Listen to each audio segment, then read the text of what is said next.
Although it's not something you'll want to do often, I at least want to show you it's perfectly possible to make completely custom SwiftUI containers. Now this takes more advanced Swift knowledge because it leverages some of Swift's power features, so it's perfectly fine if you want to skip past this. To try it out, we'll make a new view type called grid stack. Now this will let us create any kind of number of views inside a fixed grid. We'll make a new view called grid stack that conforms to the view protocol and give it a set number of rows and columns. And then we'll say this has these columns and rows, and inside that has lots of content cells that themselves conform to the view protocol. And so in Swift, we'd write this. There's a struct called grid stack.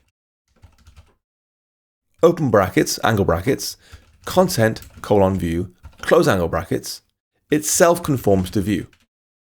Then we'd have rows int, here, and then columns int. And then let content be a function that takes two integers and returns some kind of content. Then we've got our view body down here. I'll put more to come in there for now. Oops, like so. Now this first line of code here, the struct grid stack content view thing, uses a more advanced Swift feature called generics, which in this case means you can provide any kind of content you want to this view, as long as whatever it is conforms to the view protocol. Then after the colon, we repeat view again to say that grid stack itself is a view. Now take particular note of this let content line here. This defines a closure here that must be able to accept two integers and return some sort of content we can show. Now we're going to complete this body property with something that combines multiple vertical and horizontal stacks to create as many cells as was requested. We haven't got to say what was in each cell, because we get that by calling this content function here with the appropriate row and column again and again and again. So we might say in here, there is a VStack. Inside there, we're going to do a for each counting from 0 up to rows with ID of self each time. Give me one row coming in, and for each row is a H stack. And for each H stack, we count for each 0 to our columns count. Again, ID of self with one column coming in. And now inside that inner for each, this is what we call the content closure, saying call content with our current row and our current column, like that. Now, here's a tip for you. When we're looping over ranges like here and here, SwiftUI can use the values directly if it knows for sure the values won't change. If we count 0 to 5, for example, that's fine. Here though, we're counting from 0 up to rows and 0 up to columns, both of which are values that can change. We might have more rows or more columns over time. And when this happens, you must provide the extra ID self here and here to tell SwiftUI how to identify each view in the loop uniquely.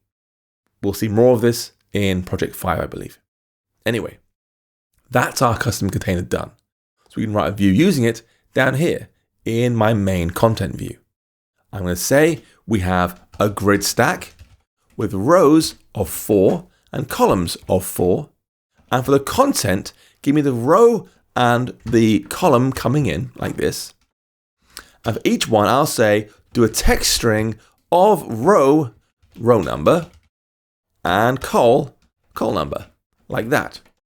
And when I run the code back, we should see, boom, let's zoom in a little bit of my preview. We have R0, C0, R0, C1, R0, C2, R0, C3. So row 0, column 0, 1, 2, 3. Then row 1, row 2, row 3, all the way along the line, R3, C3, and so forth. So, it's working nicely. And our grid stack's able to accept any kind of cell content as long as it conforms to the view protocol. So if we want to have a whole stack of things, we could do. We could say, let's do a H stack of things inside here, with text inside there. Because now I want an image with a system name of a particular icon each time. Let's do row times 4 plus col dot circle. And boom, we now see 0, 1, 2, 3, 4, 5, 6, all to 15, those images from SF symbols now being shown. For more flexibility, we could leverage the same ViewBuilder attribute used by SwiftUI for this main body property. We could say this whole content here is actually a ViewBuilder as well. I could say @ViewBuilder, like that. And now, with that in place, SwiftUI will automatically create an implicit H-stack for our content. I'll actually delete this H-stack, this one here, there we go.